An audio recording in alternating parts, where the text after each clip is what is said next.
I always like to throw myself in the fire. It's like doing a grappling match. Like, just go, see what happens. Like, just go. Just get in the ring, get in the cage, get on the mat. But when I stepped out and I saw one of my buddies on the line, like, looking at me like, yeah. And I was like, yeah, like, dude, that's awesome. But I worked hard, man. It was a lot of work. It was a risk. It was a lot of work. And, Bobby believed in me, and this is what Bobby does. This is something I'm doing, I'm doing for a good cause, but he put a lot out there for me. And I'm looking at him like, I hope this works. And that moment where I realized that, wow, it worked, I was like, I hate to bring God into it. I was just like, wow, thank you. You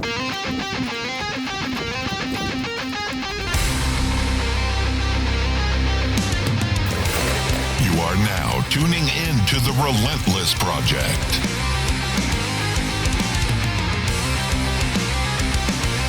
Real people, real stories, real life.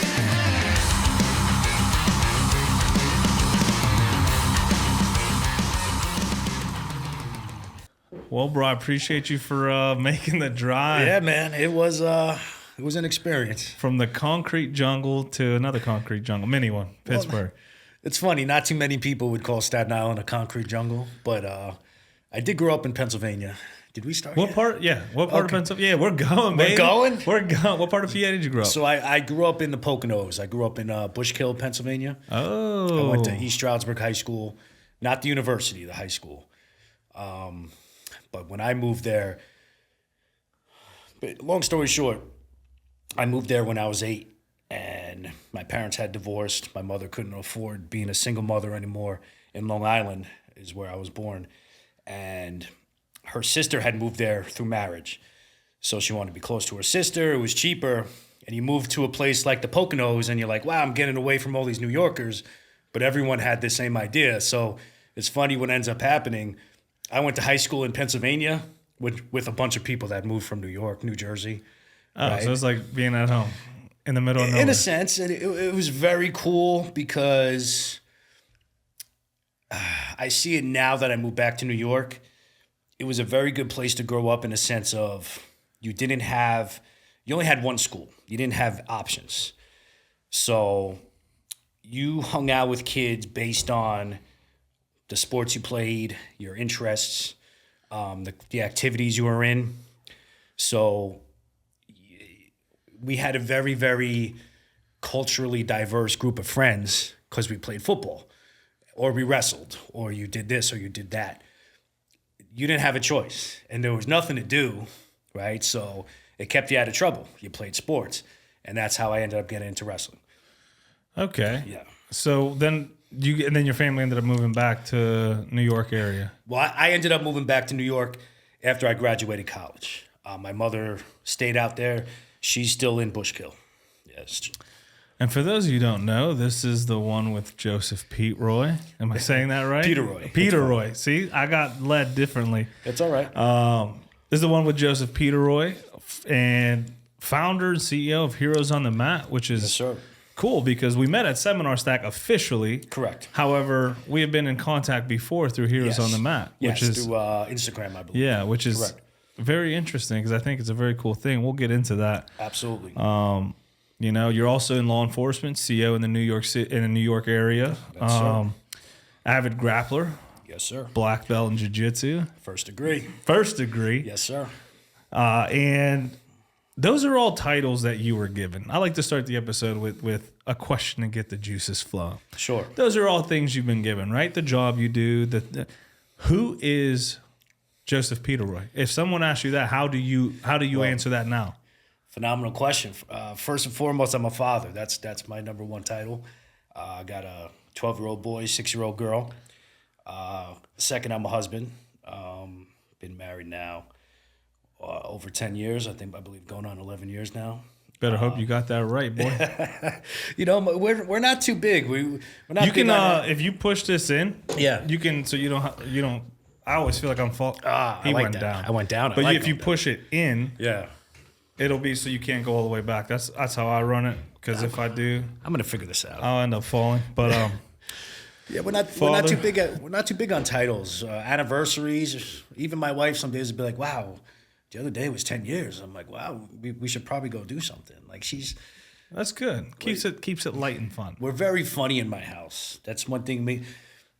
We have a sense of humor. It's almost like people that don't know us, if they don't know the way we joke, they can get a little uncomfortable sometimes. And I have to be like, listen, this is the way we talk to each other. We have a very funny family as far as movies, and we're always quoting Dumb and Dumber and Step Brothers. Oh, dude, I did. Oh my God, all day. My kids Our love. pets' heads are falling off. Oh my God, we landed on the moon. My kids quote Napoleon Dynamite all day. What about Step Brothers? That's a big quote movie. So I did let my kids watch Step Brothers. I instantly regretted it when my daughter was singing a song that Dale was singing at the dinner table about boats and not that one. Boats and hoes at the dinner table about getting down on his sweaty. Oh, yeah. I don't want to say on. So that was a big. I got yelled at by my wife for that one, but one thing, we have a very, very big sense of humor in our house, and that's something to answer the question. Sense of humor is something that, God rest his soul, came from my father. My father was a cab driver in New York City. Always had jokes. Anywhere he went, he was telling jokes in the car. He ended up switching to a car service in Staten Island. He was an old school yellow medallion taxi driver that you saw like in the city in Manhattan. He had the old school car, switched over, ended up driving a Cadillac.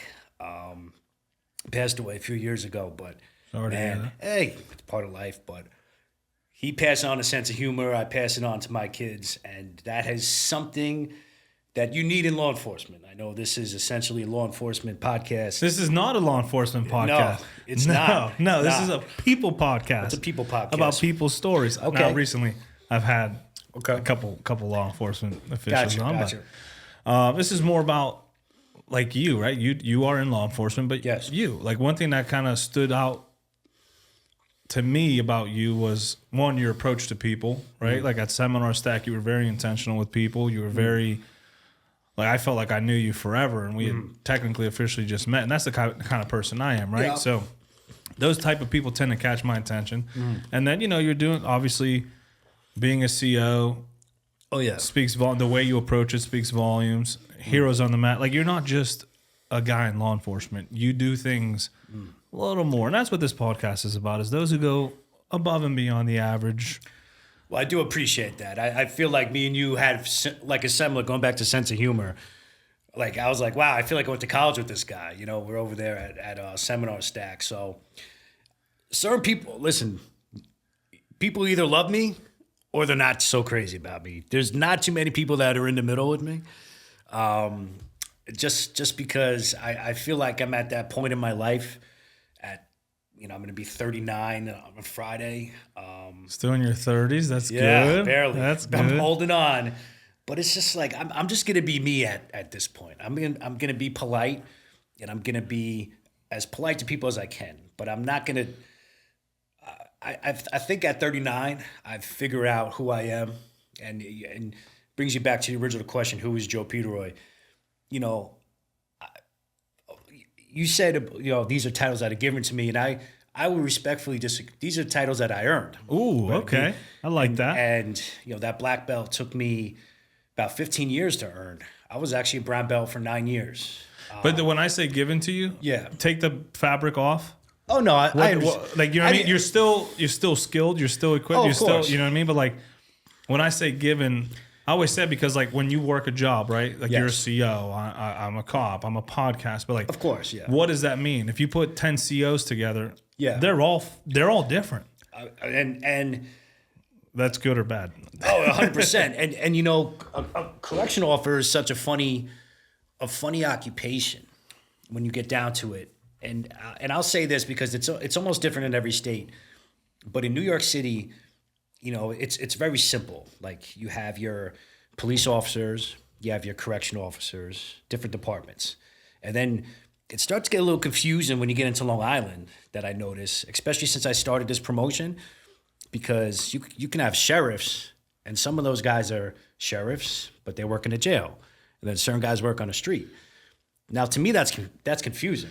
You see it a lot in the South too. Yes. The sheriff department runs the booking, and they have road deputies. Yes, and sometimes when I'm like doing the fight posters for these guys, I'll be like, listen, am I putting sheriffs, corrections? Like, what do you do?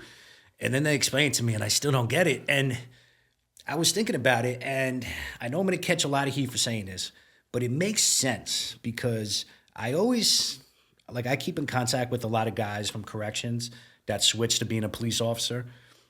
So you see that a lot. Like, they'll come on corrections, they'll hang out a couple years, they'll take the PD test, and they'll switch. And great for them.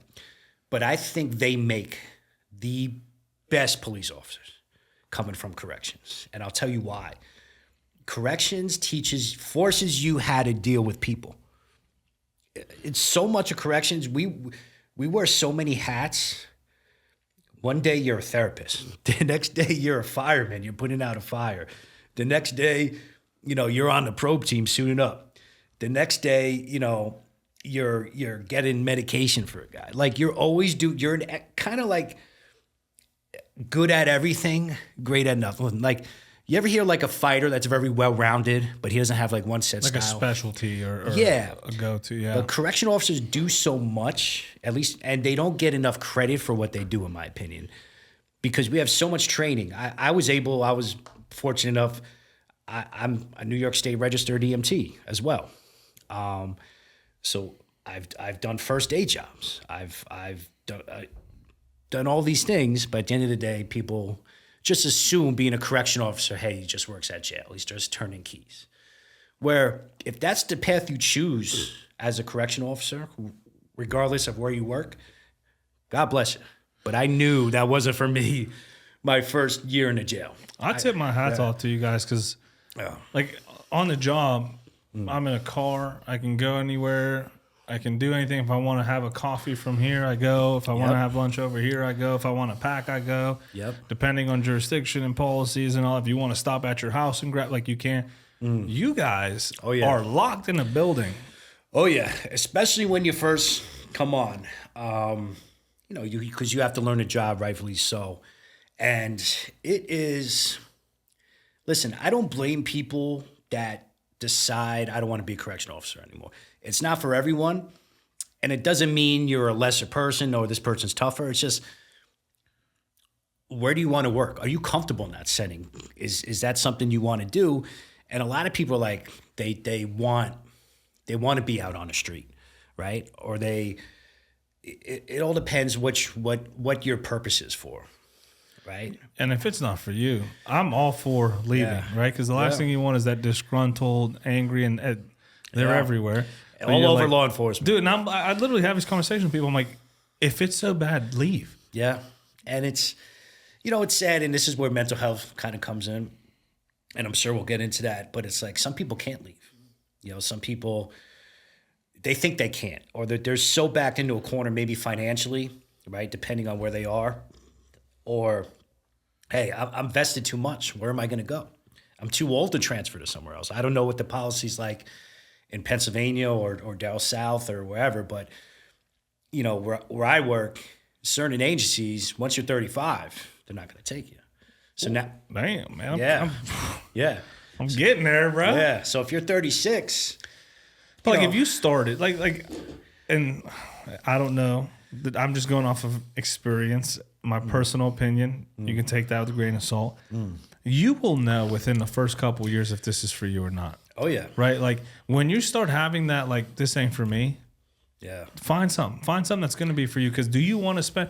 Every year we get this letter, put in our mailboxes, of when you retire, what year it is. And dude, it's like 2050. So I'm like, is this where I'm going to be the next 30 years? Yeah. Like you have to, is this how I want to spend the next 30? For me, if I do, yes, I love what I do. It's fun. I love the department I'm at.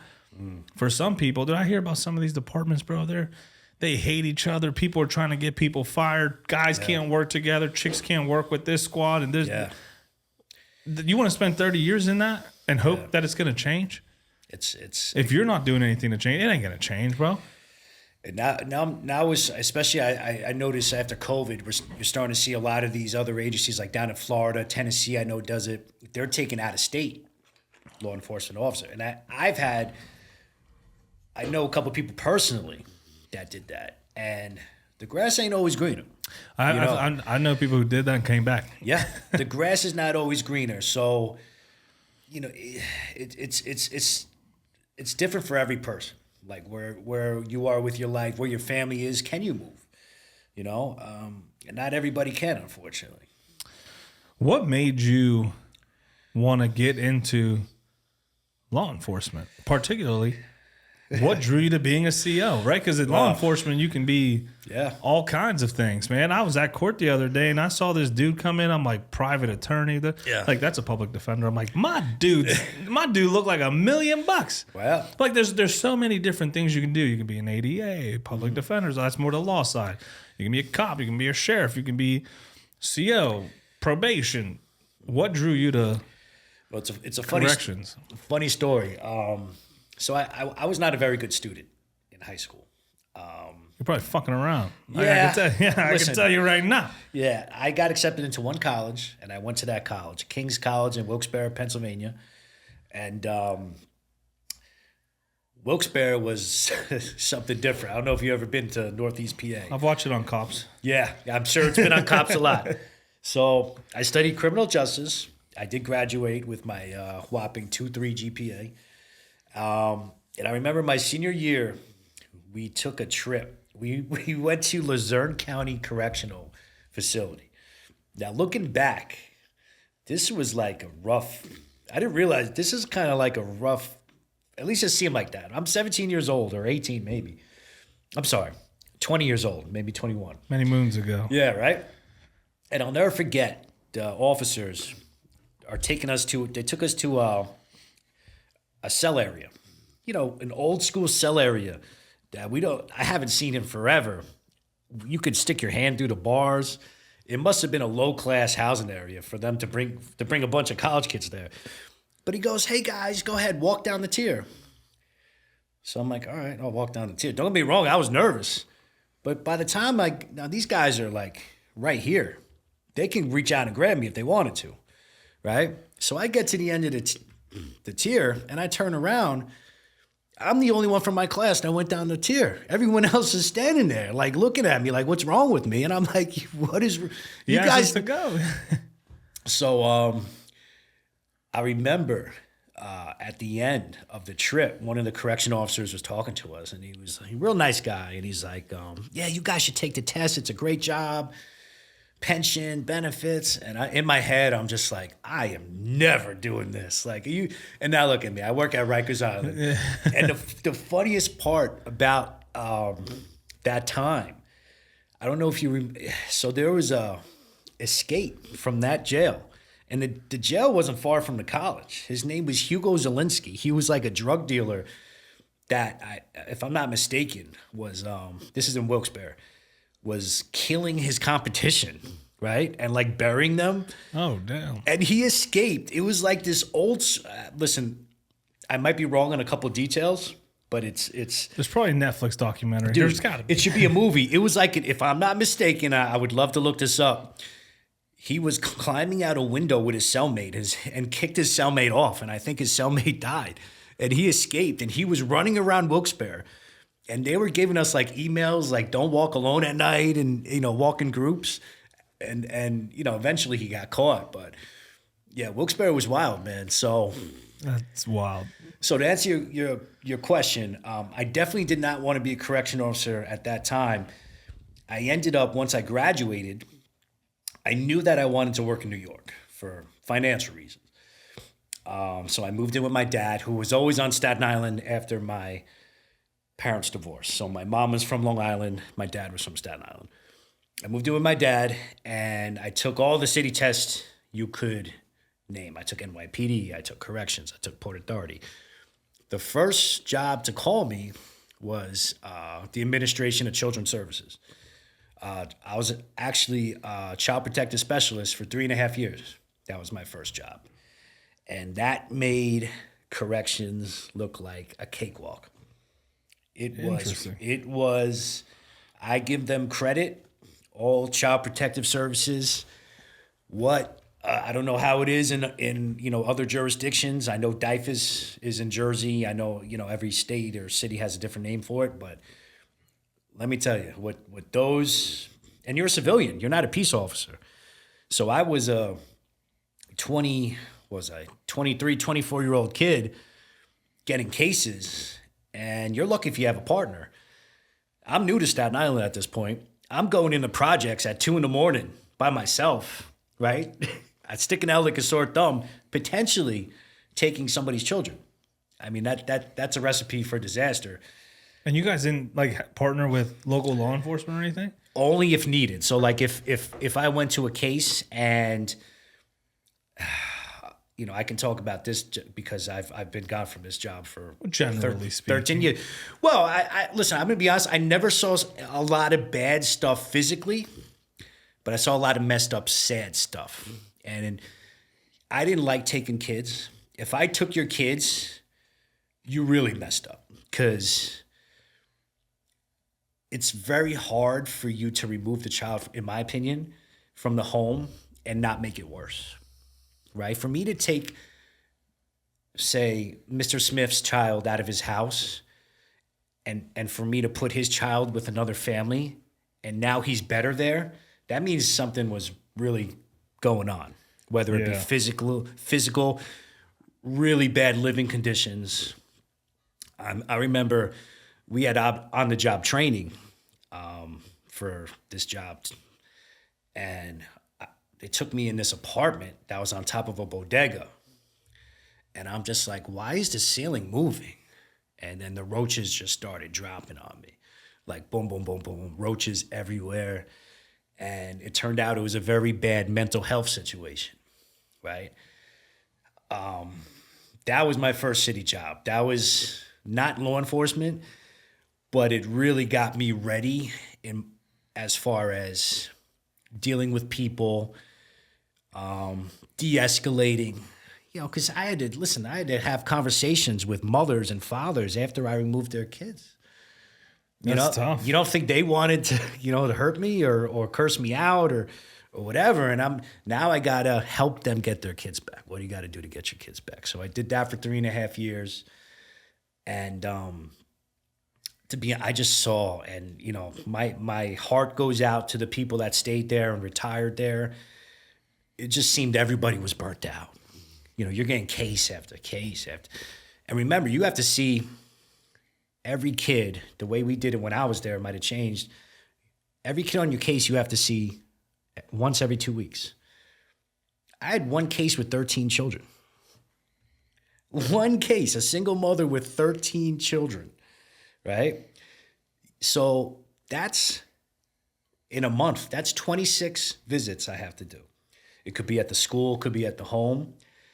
That's one case. So imagine if I had 12 cases. Yeah, and I'm sure, generally speaking, you don't have the resources needed to accommodate all this, because it seems like, especially today, people want this level of service with this level of resources, and we do the best we can with what we got, but it's tough. So I just remember, just like I can't. I'm still young, right?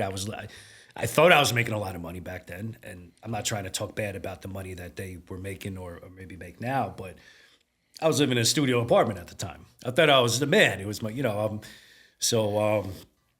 turns out my wife, my now wife, wasn't my wife back then, tells me that she's pregnant. And I'm just like, I got to start making steps for the future now.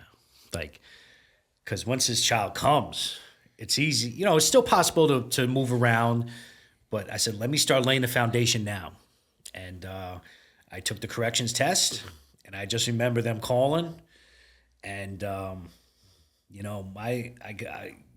thank God I got on the job.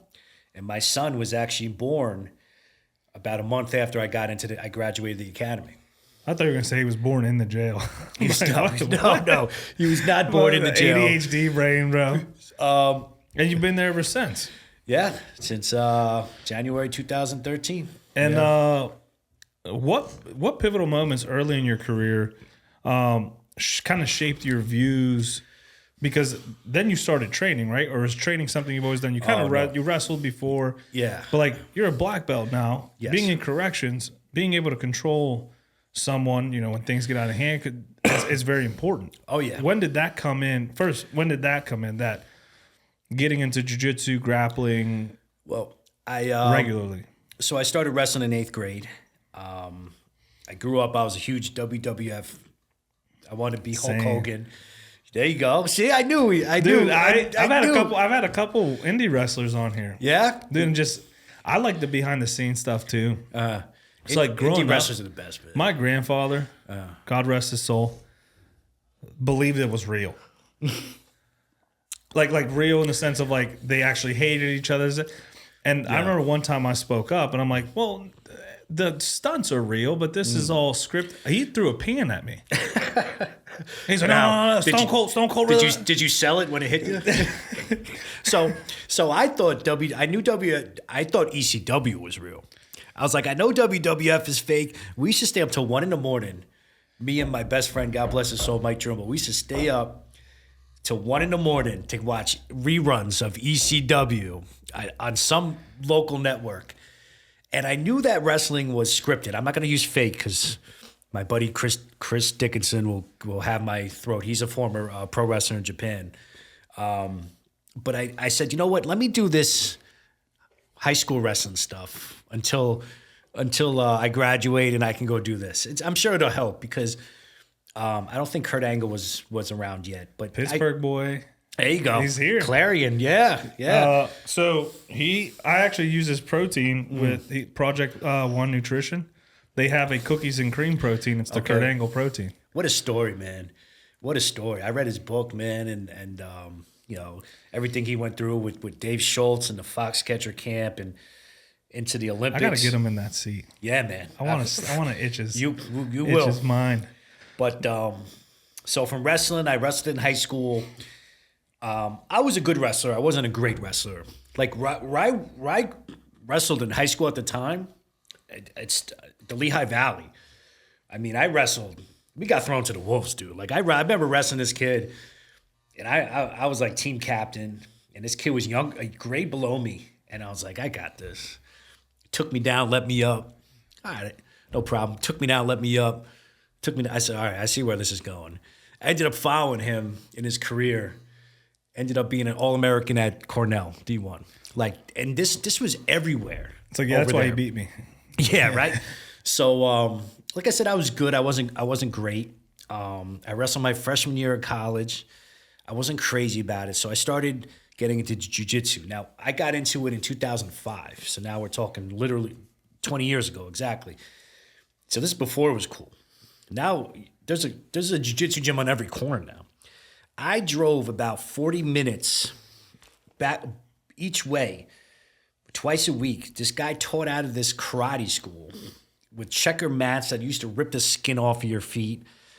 And that was like the coolest thing in the world to me. Like I would never train at that gym now. But back then, I was just so amazed to finally find a place that teaches Brazilian Jiu-Jitsu. And that's what it was back then. And then when I went to college, I found a Sambo school in Scranton. James Simbrel. I'm not sure if I heard he's still around. I used to drive a half hour every day after my classes. And I still loved it. It was like the coolest thing. And I'll never forget, this guy was visiting. He was home from the military. He was from Scranton. And he beat the bejesus out of me. He was the first leg kick I ever caught. And his jiu-jitsu wasn't so good back then. He had very little wrestling, but I found out, I think he played football for Navy, right? So one day I pull up and I think it's Steamtown Road it was called. He's standing there and I don't know if I should tell this story, but I will. There's a OBGYN clinic across the street. And I said, dude, what are you doing? You're early. You're like a 20-minute early. He's standing there like a Marine because he was a Marine. And he goes, I'm just watching these That sounds so. These little kids coming out of this dance school with all their hopes and dreams, and then I see these women coming out of the clinic with all their dreams. And I was like, that's the most depressing thing I ever heard. And this guy was Brian Stan. Do you remember Brian Stan? All-American Brian Stan? He was in the UFC for a while. Oh, yeah. Older. Yeah. But he had wins over, I think he knocked out Chris Lieben. Yeah, he fought Vanderlei Silva. And I remember him just beating the tar off me, dude. But Are you learning if you're not getting beat up, though? No. But that's where all my learning happens, because I do a lot of that, getting beat up. I think that was like the first beating I ever got, like a real beating, because he had like that Marine mentality. And hats off to him. But I continued with my training. I did some amateur MMA fights. I did a lot of grappling tournaments. When I moved to New York in 08, 09 is when I really, really, really started training. Before I worked for ACS, I was working at a gym. I was training like twice a day, 5 days a week. Eventually got my purple. I did a little trip to Brazil. I trained down there. And then, like I said, once corrections called, and I had my son, a lot of the stuff I put on the back burner there. So you were already training as you were going in. So how did that affect your approach to the job? Because we always hear, the more trained you are, the more confident you are, which I wholeheartedly believe. I didn't start training until after being on the job. So I have a different approach, which I wish I would have started training a lot sooner. But I hear that all the time. And at least you are training. When I came to the job, I just couldn't believe that. And again, I have to be very limited because I still am active. But it's like we don't get enough defensive tactics. And that's all law enforcement. That's from police officers to correction officers. But you speak to confidence. It's like, don't get me wrong. I could still get it. Like, I'm a first-degree black belt. I have the same chin as everybody else. I have the same face as everybody else. But the way that I approach an individual, knowing that this person may be capable of violence, is going to be a little different. Like, I'm a little more ready for it. I feel I'm a little more confident. And I work with several former fighters on my job. And our number one thing that I notice with guys that train a lot is de-escalation. Because when you train so much and you spar so much and you roll so much, you're tired. That's the last thing you want to do. You're tired. I don't want to roll around. And I don't have a mat here. I have a dirty cell with God knows what. And you don't know who this individual is, right? So de-escalation is so big. And when you have the confidence to say, listen, I don't want violence, but I can defend myself. And that's what kind of, in my opinion, I see law enforcement moving. We're not fighting. We're not picking fights. We're defending ourselves. We're defending another inmate, for a police officer, it might be another person on the street. Right? That's how we have to look at it. Because you know the gravity of the situation, right? Yeah. When I go into a gym, I'm 230. I like to think I'm a little thick and juicy, which means nothing in jiu-jitsu. Well, it could if you know how to use it. If you know how to use it. I'm still sharpening those edges. Yeah. But you go in there and you get balled up by the 20-year-old video gamer who does jiu-jitsu like that's his only thing. Yeah. It makes you think and respect people in a whole different way where you're engaging them. You're like, hey, bro. Last thing we both want to do is get involved. Yep. So you're more likely to de-escalate and less likely to increase the use of force. Yes. And that's what I see with people who train. They're less likely. I used to fight every day growing up, every day. And then I learned how to fight. Yep. And I stopped fighting. Absolutely. I've heard that so many times. It's so I was having this conversation the other day, as a matter of fact. There's two people that worry me in law enforcement, two types of people. The totally untrained person, because I fear for their safety and I fear for their partner's safety, right? Now, right, let's talk about that big athletic guy that's never had to fight in his life. Let's say I work with a lot of former D1 football players, D1 basketball players, right? Powerlifters, bodybuilders that never had that fight, right?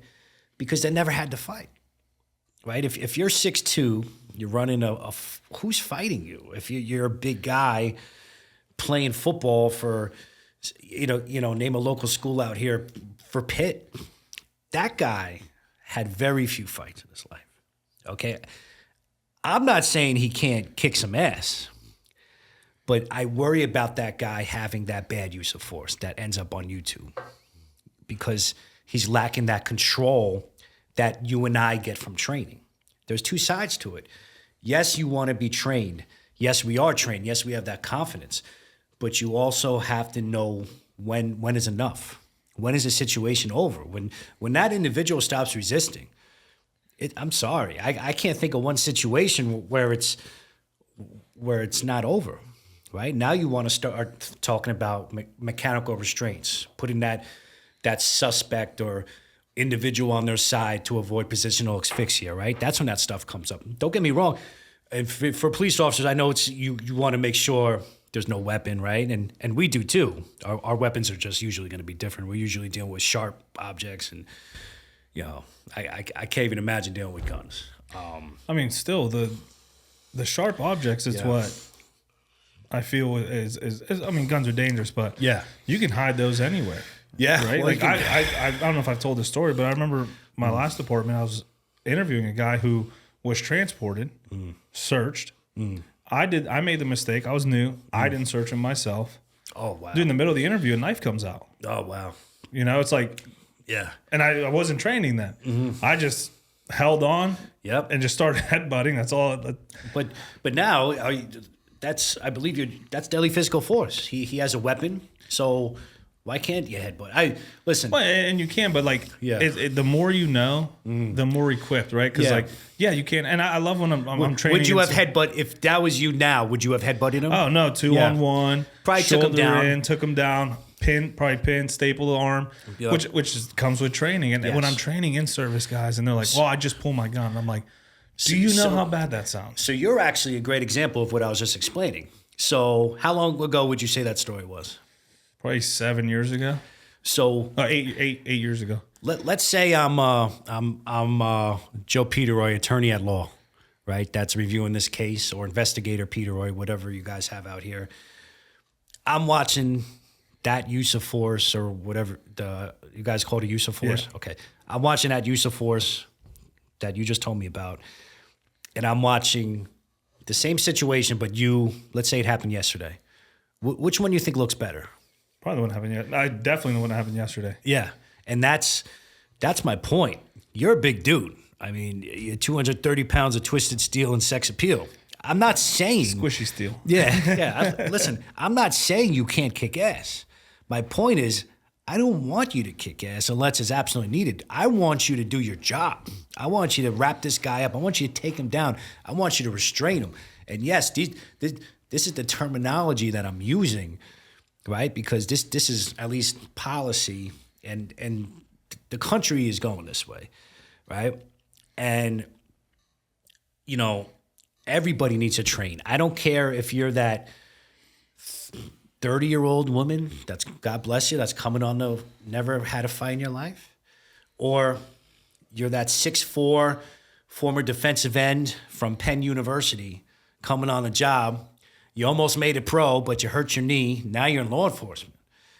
I got to work next to you, right? We might be partners when something goes down. I got to know you're under control. And what makes somebody more controlled than training? Nothing, right? Everybody needs to be training. I agree. I don't know how it is over there, but every time I train in Jersey, it feels like every one of those guys and girls are like on it, man. Like they're either training they're either training jiu-jitsu, they're training some sort of grappling, they have grappling experience.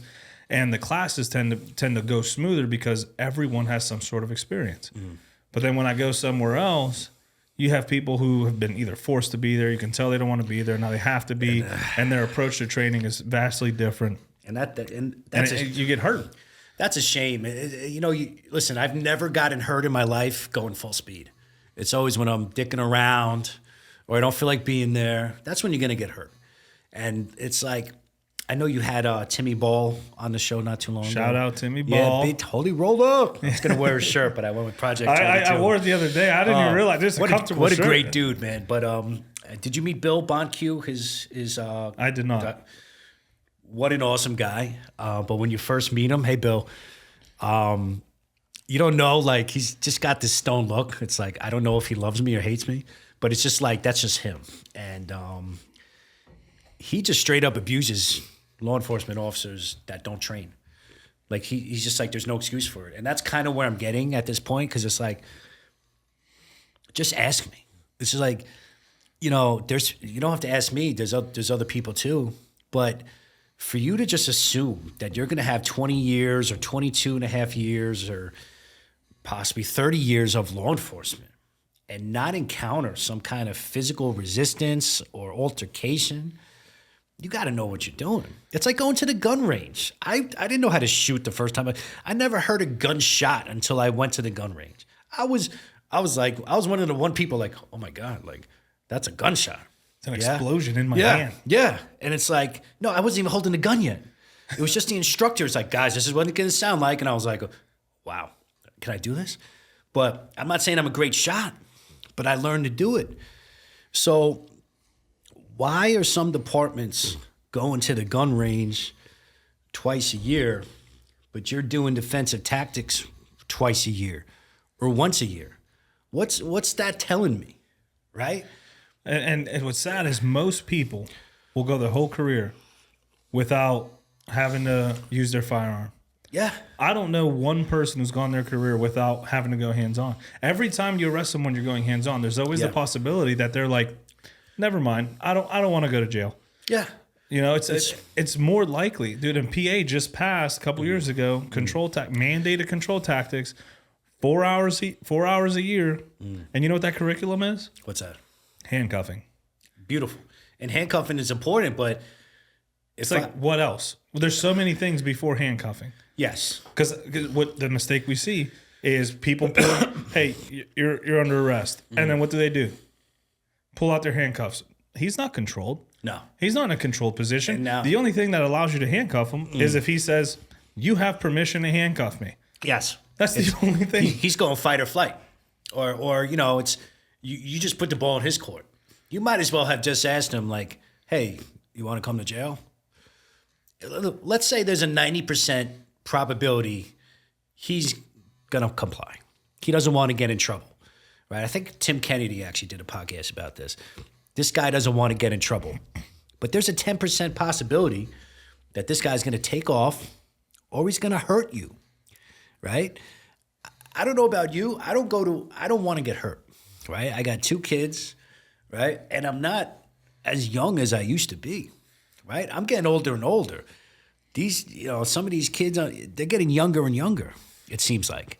Yeah, you have to approach everything how you approach one thing, right? Like, let's make it extreme. You get put in a situation, you have to handcuff this guy. 90% chance that if you ask him, he's going to go with you. Just because he doesn't want to get in trouble. 10% chance you die. Yeah. If you don't go hands-on. Which one are you going to do? Listen, I'm going hands-on. You're going to be like, well, I'm going to go hands-on. Well, are you trained to do that? Well, no. Yeah. Well, now your chances of dying are 25%. Just increase. And I'm just using numbers, but like if we thought of it like that, if we told everyone, hey, there's a 10% chance you die tomorrow if you don't train these next 2 weeks, these past 2 weeks, most people would be like, well, let me go train for 2 weeks. Yeah, because I don't want to die. There's a small chance I don't want to die. Let me go train for 2 weeks.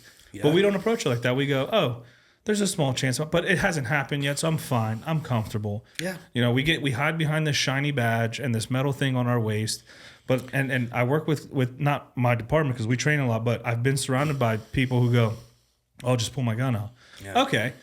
This guy has not escalated the use of force in the sense that that's warranted, but he doesn't want to go to jail. Yeah. You pull your gun out, and he says, no. He's not advancing you. He doesn't have a weapon. He just says no. And that's a huge problem in law enforcement is the passive-aggressive individual. And that's everywhere. I'm not attacking you. but I'm not complying. Yeah. So now what? What are you going to do? He's not listening. Well, and this is where a little bit of verbal judo comes into play, but you have to also be ready to defend yourself. You right? you have to have that control. If this person chooses violence, right? Let them choose it, but you have to be ready to defend yourself. Again, we're not fighting. We're defending ourselves. We're defending civilians or other people, but you got to be ready for it. And if you're not ready for it, you know, it's not going to be good. It's not going to be a good thing. You know, I'm like I said, I've been doing this since 2005. I've been wrestling since I was 12. You know, and I'm not putting myself on a pedestal. Every day I tell myself I got to do better. I got to do better. I got to get to the gym more, right? I got to go run more, right? I get off work. I do 16 hours. And That run thing. Yeah. But listen, you got to be in shape. You got to be, because what happens as soon as you see with us big guys, Yeah. your jiu-jitsu's all right. It's good. It's good. Yeah. Now you're tired. What do? Dude, You give up so check this many out. things. I did a seminar, all right, at Rikers 2 weeks ago. And we had a great turnout, mostly from the class that just graduated, right? Great kids.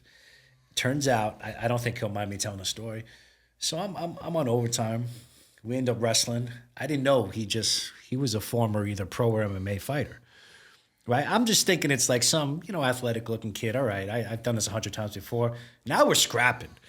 And I am not ready for this. I'm like, here we go. And now everyone's looking at me. This is my seminar. I can't lose. We ended up scrapping for it was a minimum of 5 minutes, probably somewhere between 5 and 7 minutes. And I ended up taking him down. And I was just like, I was not ready for that. But shame on me for not being ready for it. Here's a guy holding the seminar, telling everyone to do jiu-jitsu, that's gassing out against some kid coming out of the academy that's in shape. Hey, listen, that could have just as easily been someone that we had to arrest or apprehend, correct? We don't know who these guys are on the street. Yeah, the academy is always spicy because a lot of people are doing jiu-jitsu. We're in PA, right? Yeah. Everyone wrestles. Yep. So you go to the I grew up here. So like, now you're the instructor, right? Yeah. And I always come in like, hey, I don't know everything. This is just a way to do things. I'm just going to show you a way. Either apply it or make it your own. Or if you find it useless, don't use it. Like, let's have that conversation. Because any instructor who goes, this is the best thing since shoestring, avoid that instructor. Yes. And I have a cadet. We're doing something simple. We're doing the why is it escaping me? Basically, when you grab the back of the ankle, you grab the leg and you sweep. We're doing sweeps. Like ankle pick almost, right? Yeah, I forget the fucking terminology. Anyway, we're doing these sweeps, and I'm like, if you get, if you fall, you're on the ground, right? We carry a lot of equipment. We can be clumsy sometimes. You find yourself on the ground, and some guy or someone advances you. They're on top of you. They're still standing, but you want to create some room. This is a good sweep to use. Cadets, like one of the cadets, like, I don't think that's useful in real application. I'm like, let's try it. Me and him start going at it. I fall. He comes. Boom. Put him on his ass. He's like, oh, man, okay. So he has the buy-in. As an instructor, I feel, okay, I provided a resource to him that he now understands. This other kid, he's like, try that on me. Oh, I'm here like, we go. okay. Dude, we started Should've going. knew already. He started basing out. I'm like, okay, all right. So now we're just rolling. Yeah. We're rolling. And that's going in my mind. What happened to you? I'm like, holy fuck. Like, I'm in a fight. Gassed. I'm in a fight. Yep. But I had to prove a point. By the end of it, he's bleeding in the nose. I feel horrible. Yep. And he's like, I'm a blue belt. Da, da, da. I'm like, okay. Gotcha. Nice to meet you. Yeah. Now you're best I was friends. like, nice to meet you. Yeah. But, that offered me an opportunity to talk to people. I'm like, hey, you see why the importance of training? Yeah. I had no idea his skill set. I tried to apply it like I did to someone I knew who didn't have that skill set. Yep. It may not work. The more you have in your tool belt, the better you are equipped. Luckily, I had training and experience to be able to deal with the situation. That may not be the case for a lot of you, which is why it's important to not just take this class, but further it. Go do more. Explore more. Learn more things. And that was a good opportunity. Now, whether win or lose, That's a great opportunity to humble myself as an instructor and go, Yeah. hey, if I didn't have this training, Yeah. Can you he'd have imagine? cooked me. Yeah. Can you imagine with no training teaching that class? You would have got it. We see that. Yeah. How many instructors go to a 5-day class and now they're teachers of this specific thing? Again, I don't want to get into it, but I just want to take a second to shout out a few companies who believed in me. These were one of our first official sponsors, so huge shout out. Today's episode is proudly sponsored by Carbo Jewelers, established in 1997 on the values of honesty and integrity. Whether you're searching for the perfect piece, need expert repair services, visit Carbo Jewelers in Newark's Ironbound District, where your jewelry is always in safe hands. This episode is also brought to you by Continental Jewelers, proudly serving Hudson County, New Jersey since 1964. Whether you're seeking a timeless piece or need expert repairs, they've got you covered. Visit Continental Jewelers, your trusted source for all things jewelry. You can find them on Instagram at Carbo Jewelers or online at carbojewelers.com. Lastly, big shout out to Carbo Trading. Besides coins, precious metals, and jewelry, if it could be traded and collected, he's probably got it. They can be found on Instagram at carbo.trading. You can find all of our sponsors out online on our sponsor page at therelentlessproject.com. It's got to be mandatory to an extent, and it's like I love teaching people, and I love showing them that there's different kinds of strength. Listen, you can bench 315 here, but this movement is very different over here. Okay, how many motions in jiu-jitsu are you really pushing somebody? Actually, not too many. You don't want to do that because you exhaust yourself. Correct. You want to frame, use your skeletal structure. And I tell you guys, listen, don't stop what you're doing because you're doing something. And let's be honest, I'm just glad to see people in shape as being law enforcement, but try this out too and see the difference. And I love seeing that look. And I don't like embarrassing people because I feel like we're too hard on big guys. Yeah. Like, I just tapped out the big guy. Yeah, you are. Yeah, it's so messed up. It's so stupid. It's not I hate it. UFC 2 anymore, right? Okay, we get it. The little Brazilian guy beat up all these guys. Okay, but now these big guys want to learn. And the first thing us jiu-jitsu instructors want to do is make an example out of big guy. That guy is never coming back now. You just lost yourself a student or a client. And that guy, it's not his fault he's big. So what? He's big and he works out. Try being a bodybuilder. That's really hard. That's a lifestyle. I don't want to wake up every day and count my macros. No, I want to do a couple of triangles, do some guard passing, and go home and have a beer. Yeah. These guys, but the first thing we want to do is bring the big guy. Hey guys, I'm a black belt. I'm going to show you this move works because I'm going to do an omoplata on some poor guy that has no training. We got to stop doing that. Like, that's so 15 years ago. And luckily, the gyms around here are awesome, man. Yeah. They're very law enforcement friendly, so we don't see a lot. I went to one in particular I won't name, where I literally go, this is before I trained, I was looking for gyms. Yeah. And they always ask, hey, do you have any jiu-jitsu experience? I say no. Because when I fought amateurs, I didn't. I was a striker and rolled with some guys at the gym and was like, oh, I'm ready. Which, luckily, I didn't die. But so I go and say no. This dude was kicking my ass, and I'm like, dude, this fucking sucks. Yeah, I'm not coming back. I didn't go back. I went to another gym, which was like 10 times bigger. So I'm like, fuck, dude. If this gym was like that, how is this gym gonna be? Yeah, and it was night and day. Totally bro. night and day. Night and day. My buddy was telling me a story. Shout out Stout. My buddy, I think he told me he went to a Krav Maga school. Nicest guy in the world. Just so happens to be 6'3", fairly athletic. They put him with a teenage girl that washed him up. I'm like, that guy's never coming back. Like, why would you do that? You don't. I can show you the technique works without embarrassing you, right? Like, I never agreed with that, and at one point, I kind of was like the mad enforcer, but at some point, you're like, this guy wants to learn. There's a time and place for that, right? You get some ego in there. Yeah. You're like, all right, let me show you something. The only thing that used to drive me nuts is when a guy would come, on a gi day, and be like, hey, I'm a Kempo black belt. Can I wear it? I'm like, could I wear my jiu-jitsu black belt in your art? No, that's disrespectful. But this guy wants to learn. Like they're paying now, so I guess there's a time and place for it, but for sure. But in our gym, if you're not a good partner, right, doing techniques, usually you're going through the movements, learning it, and then you get to apply it at the end. But we always get that group that's like, no, it's not going to work on me. And you're like, you want to, okay, be my partner. And usually the coach steps in and they don't do that again. Yeah. But so there is a time and place, but it's a very good point. Like to prove something, to prove this works, pick on the big guy. We push people away. Yeah.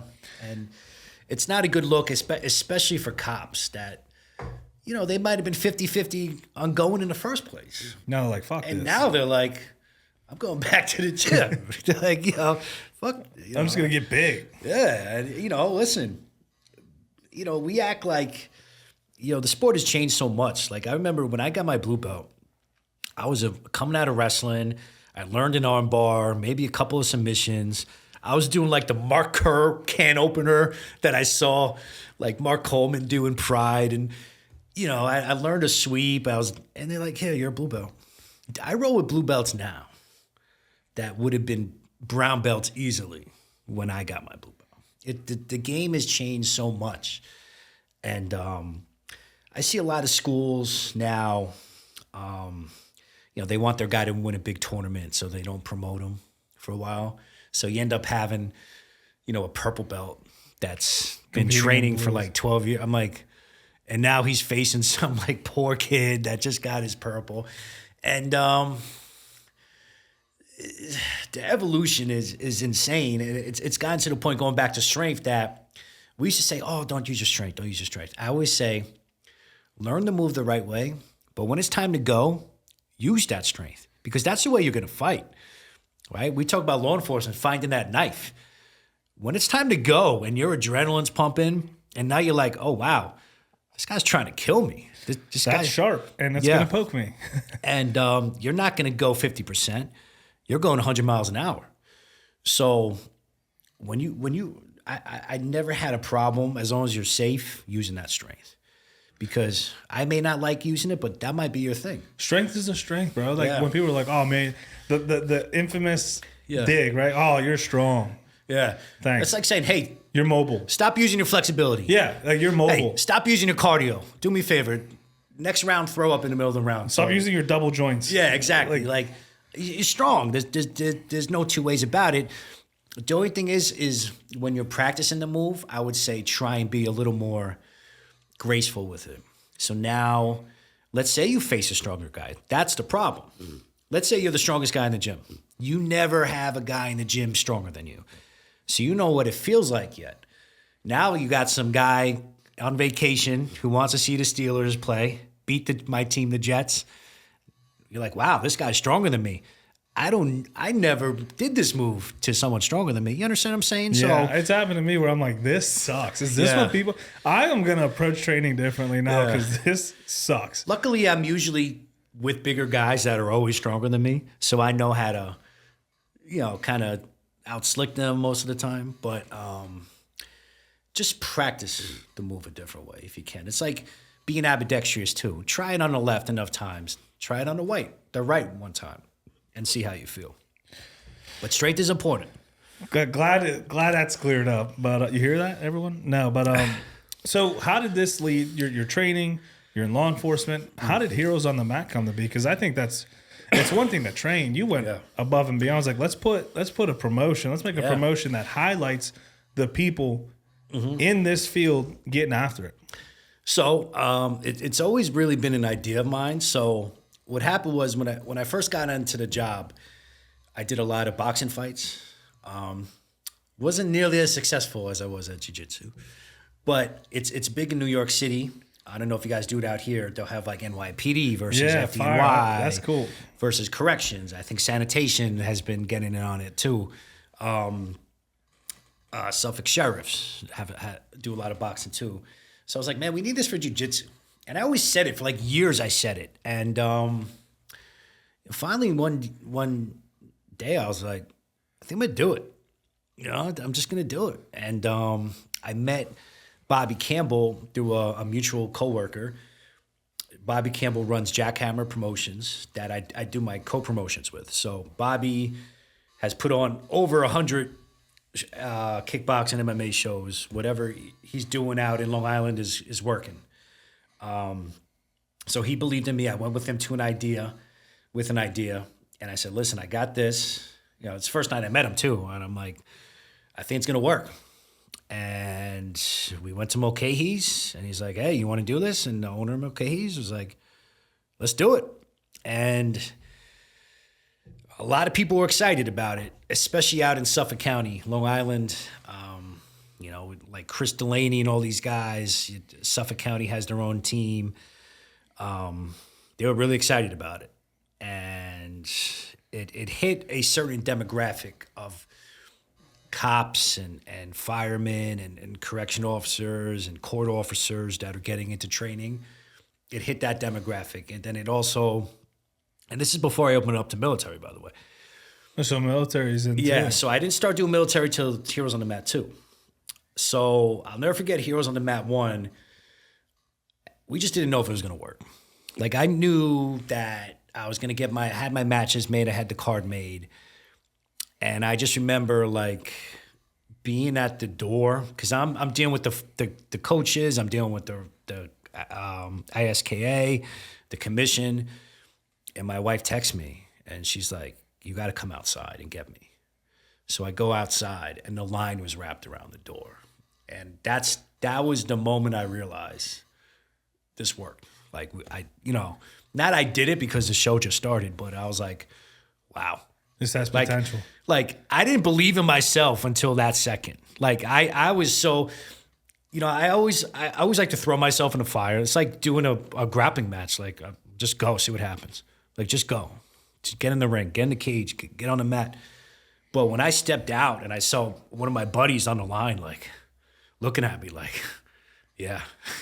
And I was like, yeah, like, dude, that's but awesome. I worked hard, man. It was a lot of work. It was a risk. It was a lot of work. And, Bobby believed in me. Thank you so much to Bobby and his wife, Teresa.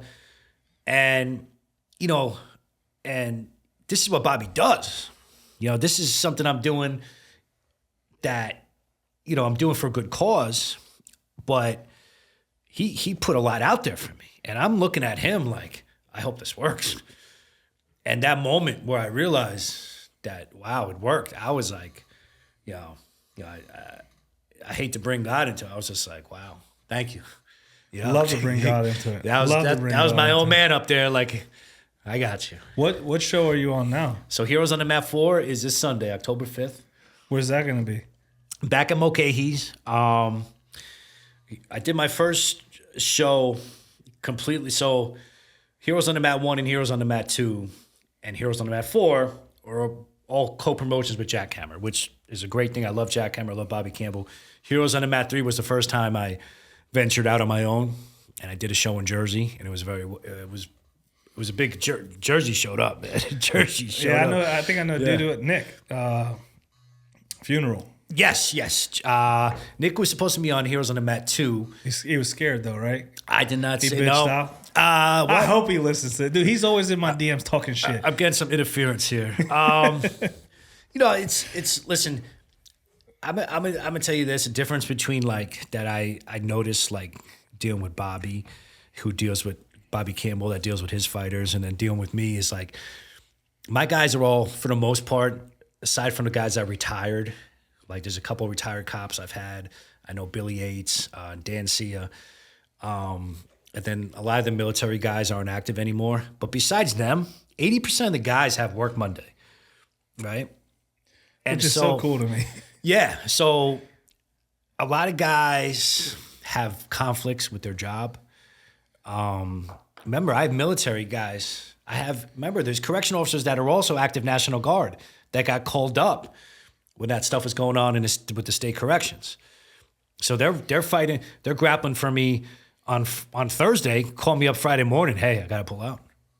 So I deal with that a lot more than I think, not a lot more, but a decent amount more than, say, your regular MMA promotion or jiu-jitsu, or like, say, Men of War, for example, that, hey, I just need a 20-year-old kid blue belt. I'm dealing with guys that have an active job. They're doing overtime. They have to go into work that night. I have some guy, hey, can I go first? I got to be at work at 7. Like, all right, what am I going to do? Or But it goes to show you where people are at, like where Yeah. the training is and how people are approaching this, that they're doing, like this has become a priority. Yeah. Right? Because this is like, it's showcasing your training, but that you're committed to training. Because people train and never compete, which is fine. If That's cool. That's what you want to do. That's fine. But like now you're not just competing, you're doing this exclusive event. Yeah, and it's I feel it made it made it easy for a lot of guys who never competed before or were maybe apprehensive about competing for the first time to know they're facing someone else in the exact same scenario. You're a cop, first time competitor, white belt, facing a sheriff, first time competitor. I'm not going to match you up with some pro MMA. I've had pro MMA fighters on my card that are active law enforcement. I keep those guys in their own little category. Those are usually like the title matches. But if you're some, volunteer fireman, you never competed before, I'm going to put you up against the closest thing I can get you to an even match before. Because I tell people, I don't throw anyone to the wolves. And if I offer you a match that I think might be a little uneven, I'm going to tell you about it the best I can. Say, listen, I got this guy. He's training for the Worlds. It's up to you. It's yours if you want it, but I won't be offended if you say no. And I've had a couple guys like, fuck yeah. Like, I got a couple guys. This one guy, Eric Shifter is a name that comes to mind. He's like, he'll face anybody. Black belt, brown belt, MMA fighter, he doesn't care. But I'm always up front because there's a bigger message to this. It's getting cops, firemen, correctional officers competing and training. If I embarrass you, you're like, number one, you're going to hate me, right? I don't want people hating me, right? And you're not going to train anymore. I just ruined it. So that is counterproductive, in my opinion. And everyone has a vision for what they're doing, right? What's your vision for Heroes on the Mat? I wanted to take it nationwide. I wanted to, we did our first show in Jersey. There have been talks about a possible Pennsylvania show. Where would that be? Pittsburgh. Black and yellow. Let's go. A lot of cops who train here. Yeah, I just need to meet them. I can set that up. I've been in contact with possible Virginia. And it's I got a contact in Virginia. Okay. Bernardo, I'm putting you on blast. He does the GST. Okay, beautiful. So I'm sure he has access to a lot of cops. So there's a big following in Virginia. Just I think the Navy is centered out there because I have, Alex Rogers came up there. I had a bunch of guys. Lawrence Bueno, another Navy guy, came up. And they all seem to train around the same area. And I want to say it's because they have some kind of... Is it Gracie Jiu-Jitsu VB? Yeah, Virginia Beach. I think they all kind of come from... And that's also... That's Bernardo's gym. Okay. Oh, hey, Bernardo. Yeah. We got to talk. I'll get you guys connected. But Bernardo's an awesome dude. But, like, you're seeing these... I know Dan Jerkowitz... hope I'm saying that right. You're seeing these, like... You're a wrestling guy, right? Wrestling in the mid 80s was all territories, right? Yeah. Remember? You had territories. If you want some, you had Mid-South Wrestling. You had Florida Championship Wrestling. You had the WWF was actually called the WWWF back then. They were the Worldwide Wrestling Federation. Then you had Jim Crockett Promotions. And that's kind of what I see now with all these, because Long Island has their own thing, right? They have the Suffolk County League, and they do stuff with the Nassau guys too. But Jersey kind of has, Woodbridge has their club, Rahway has their club. And then when you go south, you have the New Jersey LEO. Delaware has a team. So, we just need a Vince McMahon, right? Well, I'm being nicer, Vince McMahon. Yeah. I would say, you just got a documentary put out. No, but I am being funny, but the point is, it's like someone to bring it all together. There has to be something to connect it. And it doesn't have to necessarily be just me, right? I don't own this. I don't own jiu-jitsu. I don't own law enforcement. But I would definitely like Heroes on the Mat? Yes, I do. You own Heroes on the Mat. I try and be humble, but I definitely want to be a part of it because it's something that I worked it was a risk, not a huge risk, but I worked hard. It's a lot of stress, and I do genuinely care about the product. Like, I deal with a lot of guys that have pulled out of the card. Some guys have gotten hurt. I check up on them. And You have to be intentional in what you're doing because you're doing it for the right reason. if there's a couple guys that got hurt, I don't know about, I haven't checked up on, I apologize. But it's like, there've been a couple guys with PTSD issues. I'm like, I shoot him a text like, yo, is everything good? How you feeling? Because like, a lot of these guys took up jiu-jitsu. They retired from the military, from law enforcement. Like, they have issues. And it's like, I got to remember I'm dealing with people. I'm not just, and I love Dana White. I'm not just Don King putting matches together. We have titles and everybody wants to win, but I do make it a point to try and care about the people too. At the end of the day, they're first responders who have taken a calling. Yeah. So it's like, this is just a highlight, but they have to go back and get back to the real world. So it's cool that you do that. You know Daniel Herrera?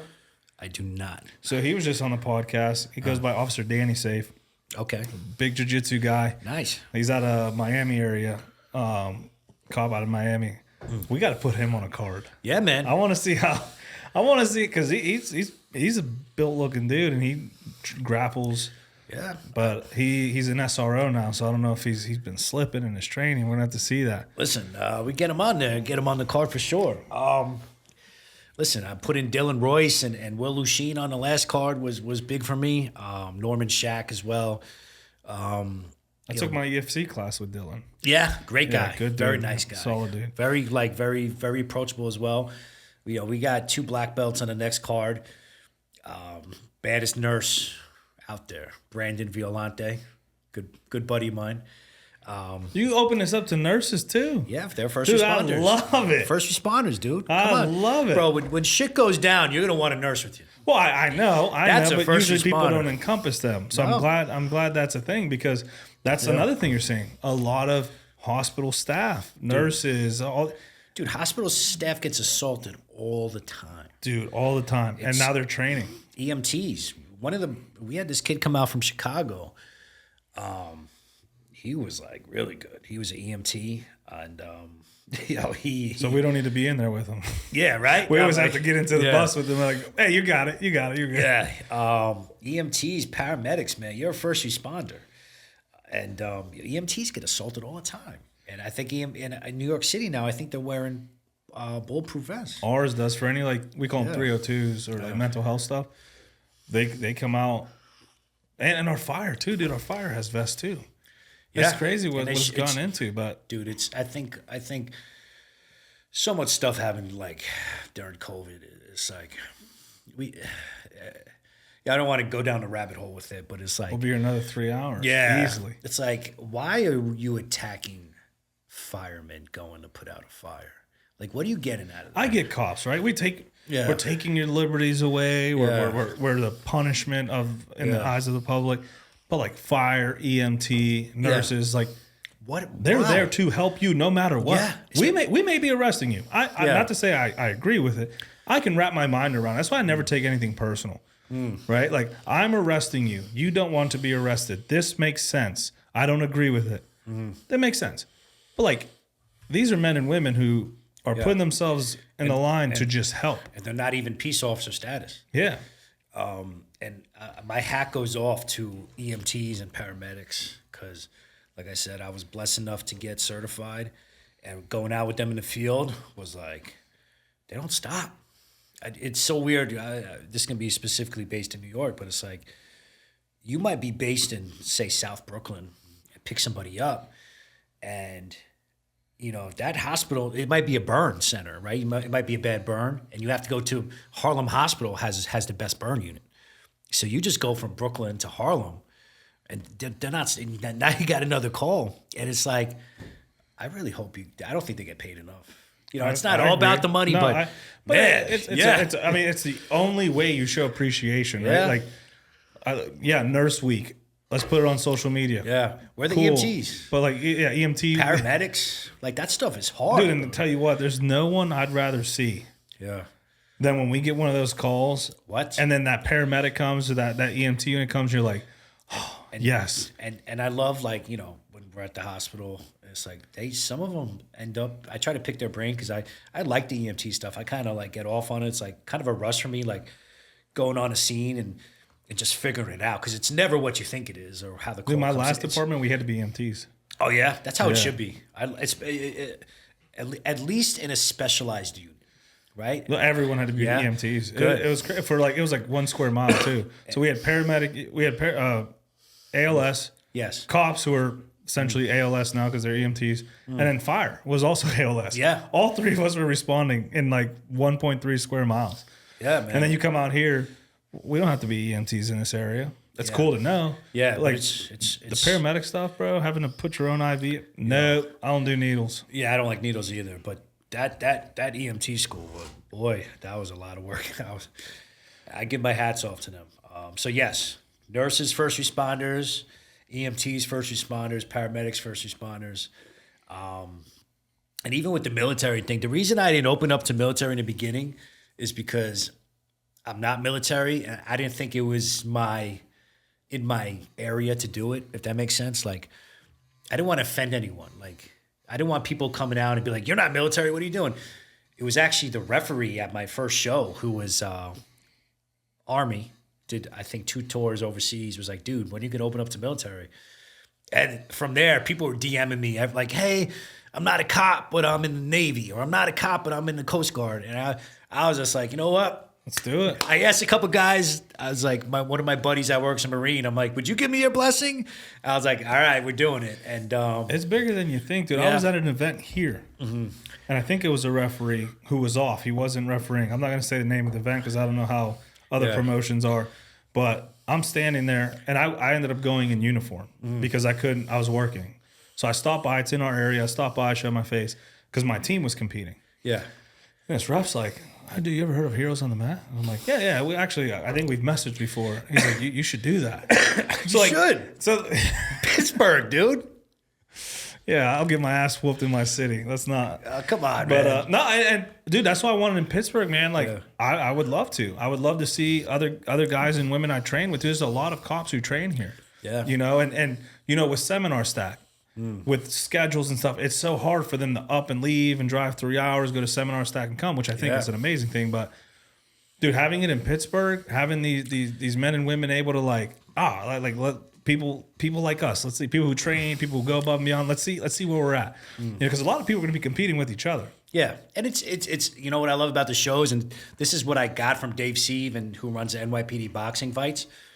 You want that smack talking between Suffolk County and Nassau County, or NYPD and FDNY. That's The what city makes of the Pittsburgh and County PD, yeah, like those guys. That's what makes the show, right? Or corrections versus sheriffs, or what? That's what makes the show, right? And then you have a beer after, and that I think is more catered towards jiu-jitsu. Is like, you know, I've never, 3 shows I haven't had one incident yet with bad sportsmanship. You know, it's possible. Well, cops have egos. Yeah, I can see. cops, firemen, Yeah. you know, a little TRT gets involved. You never know, but Couple clinics here. there's a bigger deal, and it's like, it's crazy. Like, I'll put a card together. These 2 guys face each other. I don't think anything of it because, there's like a little like hangover as a promoter. I've realized like the first day after the show is crazy, and then the second day is a little less crazy, and then the third day is like it never happened before in your old news. How many days are your shows? It's just one day. One day, single day? But it's such a social media overload. I can't even get to it. It's just too much. I have to like lock myself in the room and just put on the Enya CD and just light a candle because it's so stressful. And then the next day's better. And I'm telling you, by the third day, it's your old news. Like what's Heroes on the Mat? But my point is, these 2 guys face each other, and I've seen examples. I see them on Instagram training together a month later, and I'm like, it's Connecting working. the world, man. It's working, dude. Well, not only that, it's good for networking, right? Yeah. Like, you go to Heroes on the Mat, you're dealing with people from different counties, different jurisdictions. Absolutely. And then you go back to work. Oh, I got a stolen car. Yeah. Out of Yes. this county. Oh, I know a guy in that county. He just whooped my ass at Heroes on the Mat. Yeah. Hey, what's up, bro? Remember me? Hey, can you give me a hand? Maybe You know, because I know more police officers, you're always expediting guys, and now, hey, this county's always giving me a hard time, or this intake is always giving me a hard time. Can I call you? And it's totally legal. You know what I'm saying? I'm not telling them to do anything but I'm saying sometimes it's just nice to have a phone number.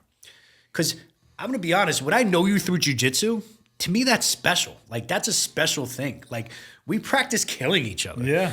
Or getting close to it. Yeah. That's really what we're doing in jiu-jitsu is it's crazy how close I can bring you to breaking your arm, but you do this and you get a fresh start. You're trusting Yes. this person not to shatter your limbs. Yeah. That's something I've talked about. It's wild. Blows my mind. It's like your arms are around my neck and you're cutting off my blood supply. Yeah.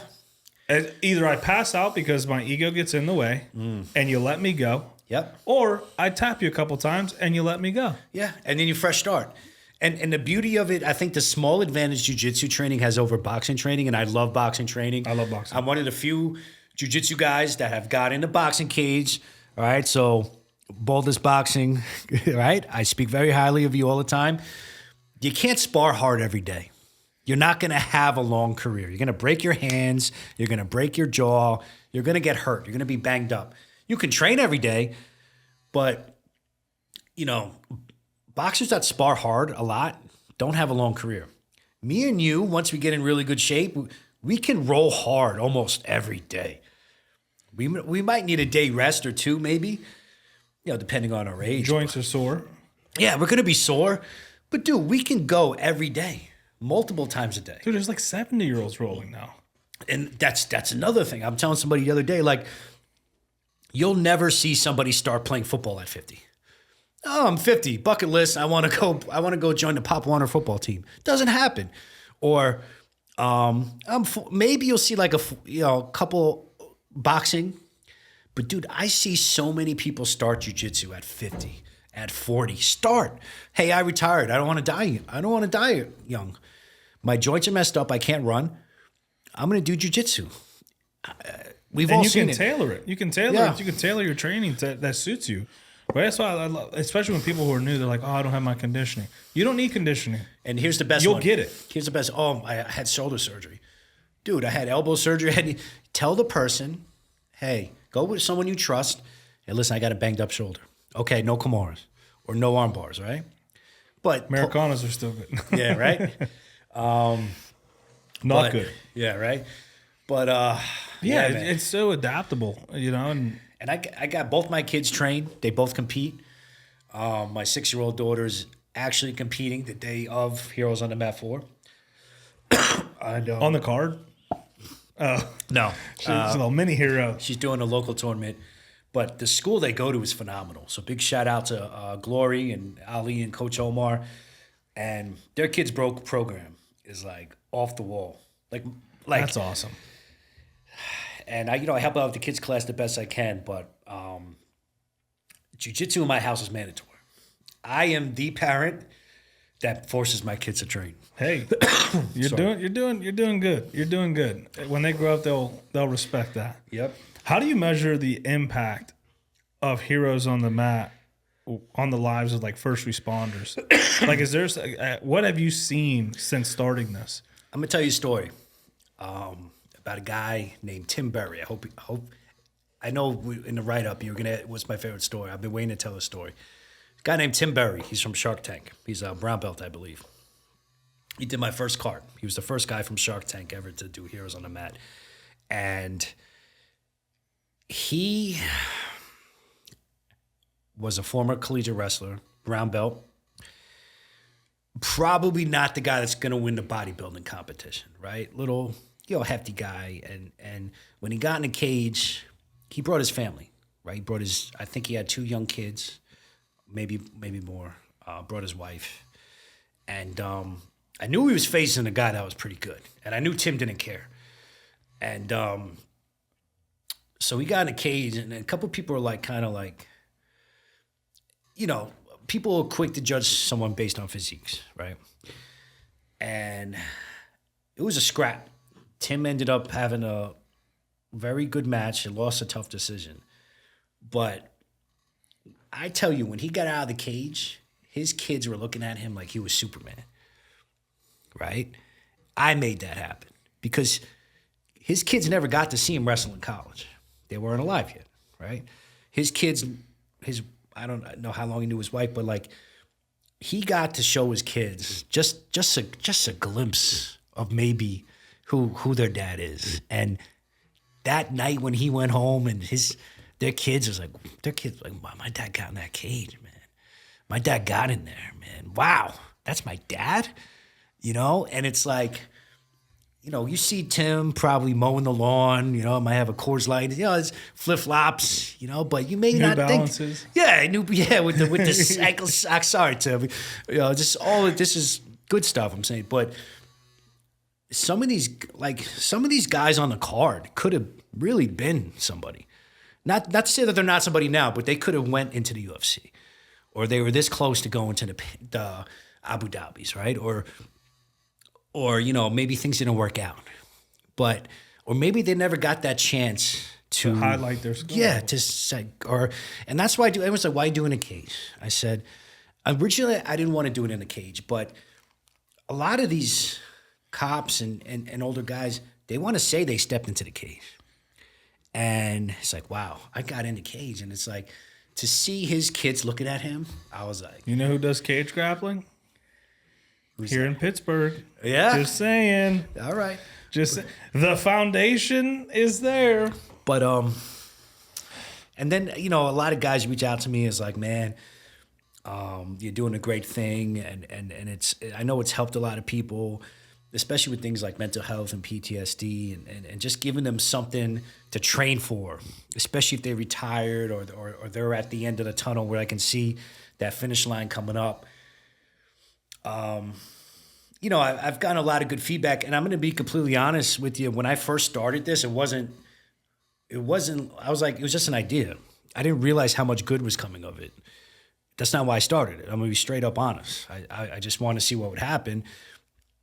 And then I end up having guys thank me and this and that. And I'm like, wow, I have the ability to do some good out of this, make some good out of this. And that's not why I started. I'm going to be honest, but I've been able to, spread some awareness and do a couple fundraisers for officers hurt in the line of duty, fallen police officers, firefighters. We did a small little raffle for the QNRF Foundation. I wish I had more to give, but keep that mindset. Yeah. Right? As soon as you said I give enough, that's when things go south. No, I wish I had more to give. But to keep the wheels churning, there has to, unfortunately, some of these things are based on, I can't go broke doing this. I can't, you know what I'm saying? So it's as this thing picks up, I would like to give back more and the sky's the limit. I'm still figuring out what this thing is sometimes. It's new, it's young. Yeah. And hats off to you, man. I do a charity softball tournament once a year. That's 2 days a month that I take a year to plan. Wow. And the stress that comes from that. It's a first responder softball tournament. So getting first responders all on the same, in the same, it's tough. But and you do this repeatedly. So hats off to you, man.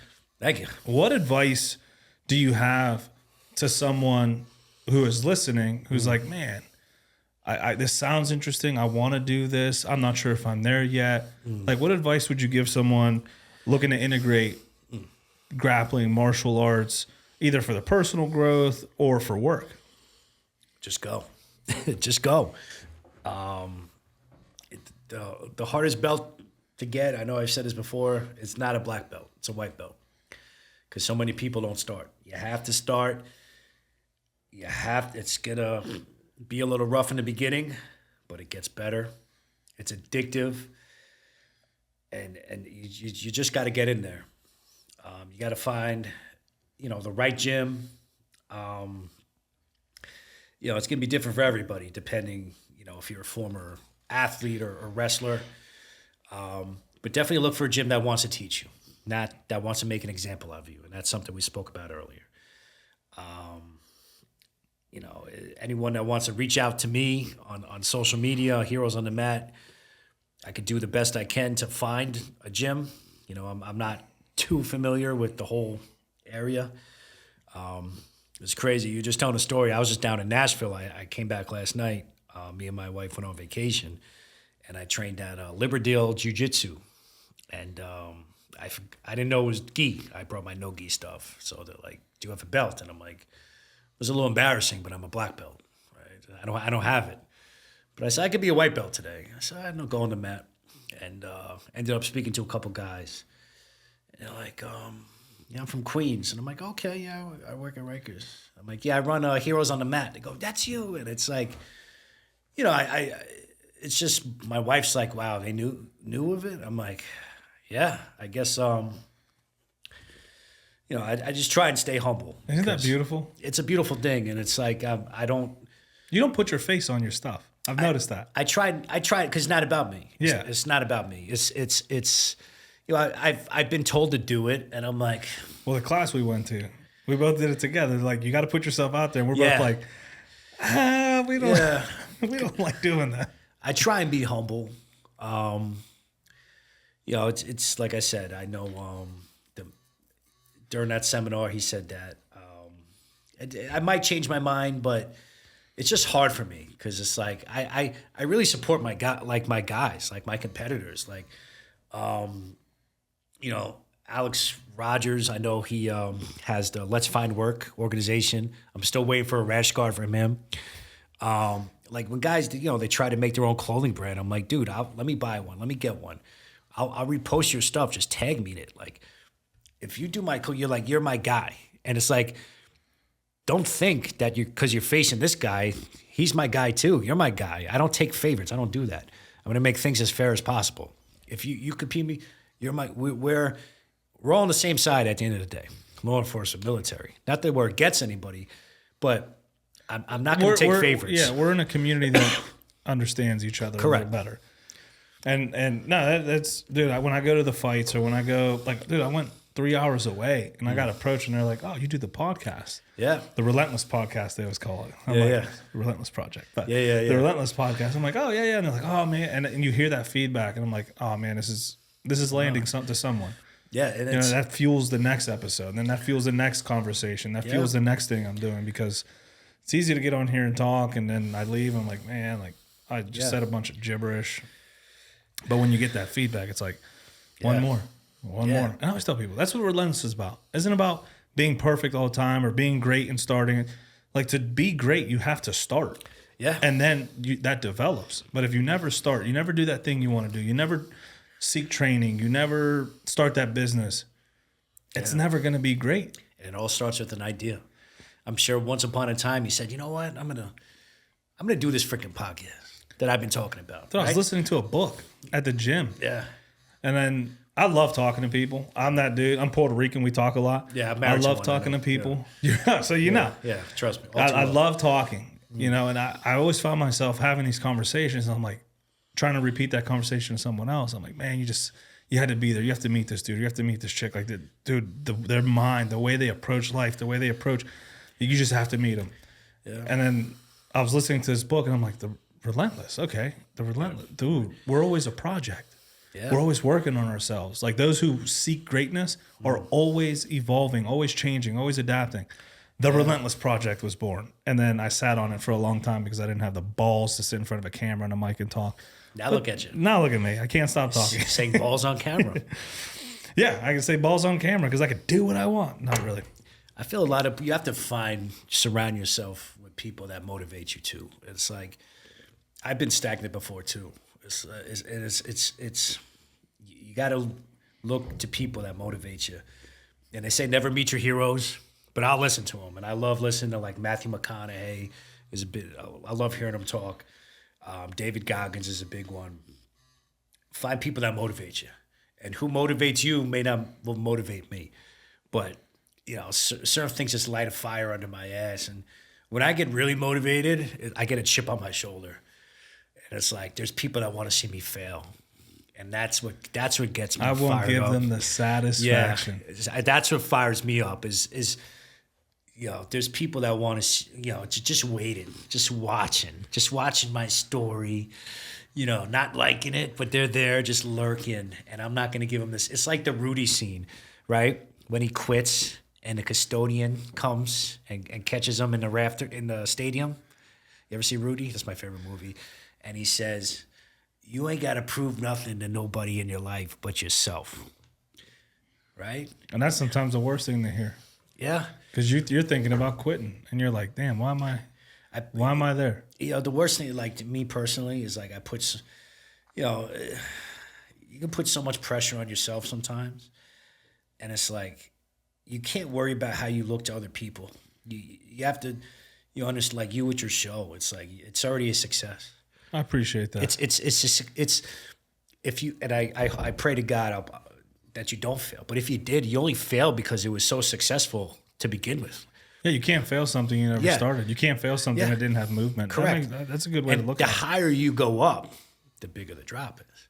And that's what kind of gives me a little anxiety. And I have to tell myself, like, dude, this was just an idea. Less than a year ago for me. Like, I went to Bobby Campbell, like, dude, I got this idea. I know you don't know me. And I put on 3 shows. I put it on my 4th show Sunday.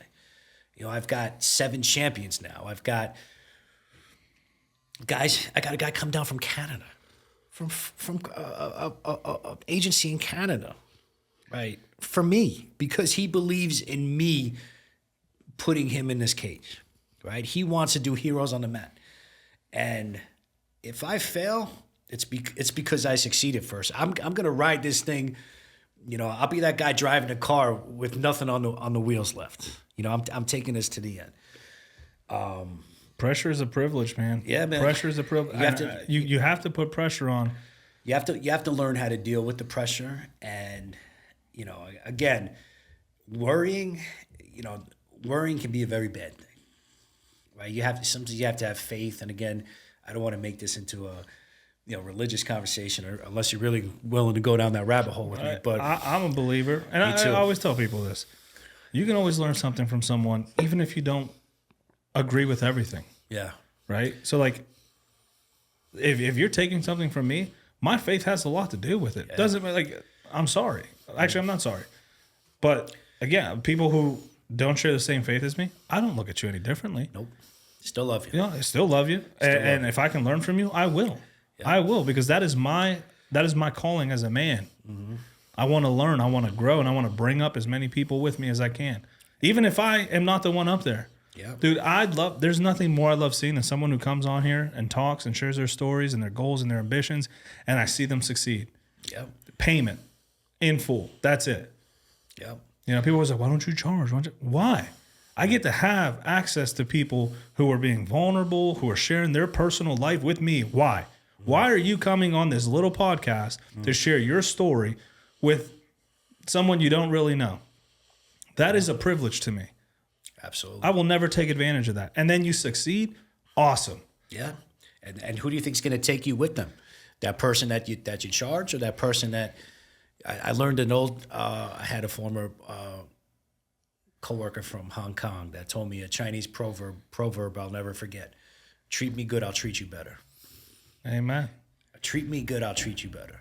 And it's like, I'm a Libra. I don't know if, I'm kind of big on horoscopes. So it's boy, I don't do that. I think I'm a Gemini, though. All right. But it's like, when someone does me a favor, it's like, I'm like, I gotta pay you back. I gotta pay you back. Tenfold. Yeah. But it's like, no, they're like, no. I'm like, no, you don't understand.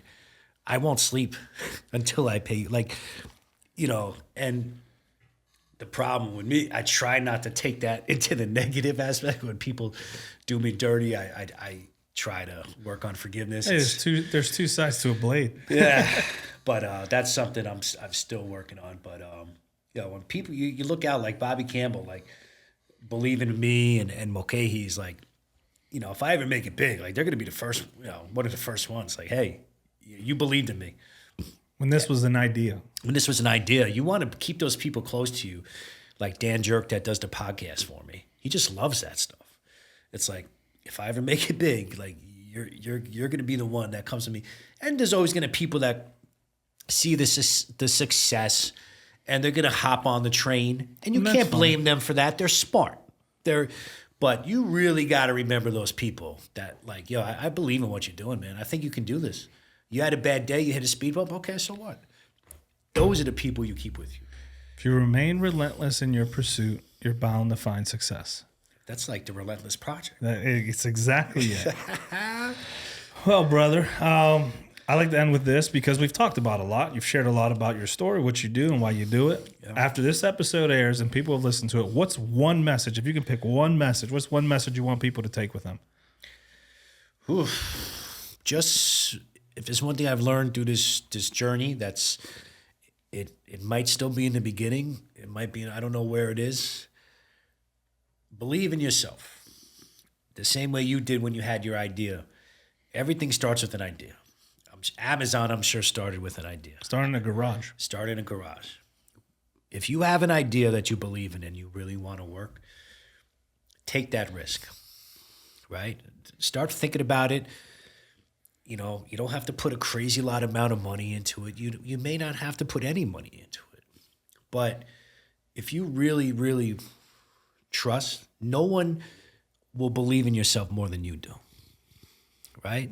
If you have that idea, you have that passion, you have something you want to try, just put yourself out there. The worst thing that can happen is it doesn't work out and life goes on. But at least you tried. Because if I didn't start Heroes on the Mat, I would have never met you. I wouldn't be here.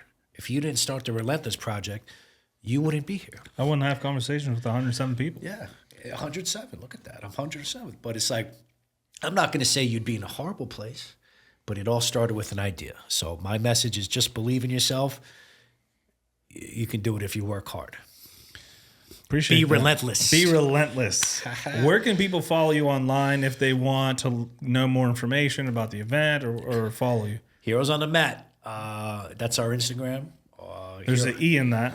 Yeah, there is a Heroes on the Mat. I did fact check that several times. Every time I spell it, I'm like, am I spelling this right? It is trademarked now. And we also do have a website. And yeah, any questions, DM me, whether you want to compete, whether you want to support.